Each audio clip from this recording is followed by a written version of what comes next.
এটি একটি 18 অ্যান্টেনার জ্যামার এবং এই ভিডিওতে আমি আপনাদের দেখাবো এটি কিভাবে একত্রিত করা হয়। প্রথমত এটি এর বাক্স থেকে বের করা। এই জিনিসটা খুব ভারী। এই পাশে অ্যান্টেনা সংযোগ করার জন্য 9টি জায়গা আছে। এই অন্যদিকেও আমরা একই জিনিস দেখতে পাবো, এখানেও 9টি জায়গা আছে যেখানে আমরা অ্যান্টেনা দেখতে পাবো। এবং আমরা দেখতে পাবো যে প্রতিটি অ্যান্টেনার জন্য আমাদের একটি পোটেনশিওমিটার আছে।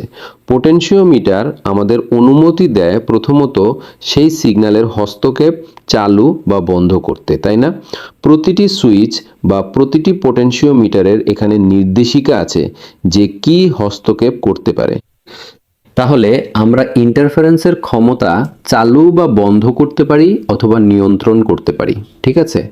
এই দিকে আপনারা যেমন দেখছেন এটা সর্বোচ্চ এবং এই দিকে এটা সর্বনিম্ন। এবং যখন ক্লিক করি, জানি না এখানে শোনা যায় কিনা, তখনই এটি বন্ধ হয়ে যায়।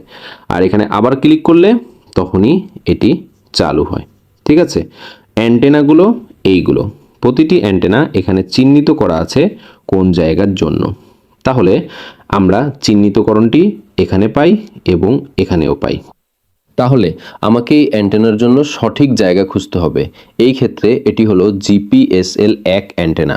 তাহলে আমি এখানে আসছি, জিপিএসএল 1, এই প্রোটেক্টরটি সরাচ্ছি, এটি এখানে রাখছি এবং এখানেই আমি এইভাবে অ্যান্টেনাটি সংযুক্ত করি, ঠিক আছে? আর এখানে এটি সংযুক্ত হয়ে গেল। তারপর আমি বাকি স্থানগুলোর জন্য এই একই পদ্ধতি অনুসরণ করি, ঠিক আছে? সবগুলো একইভাবে কাজ করে, সবগুলোরই সেই চিহ্নিতকরণ সহ একটি অ্যান্টেনা থাকে। তাহলে আমি সেটাই করব। আর এভাবেই সব অ্যান্টেনা সংযুক্ত হয়ে যায়।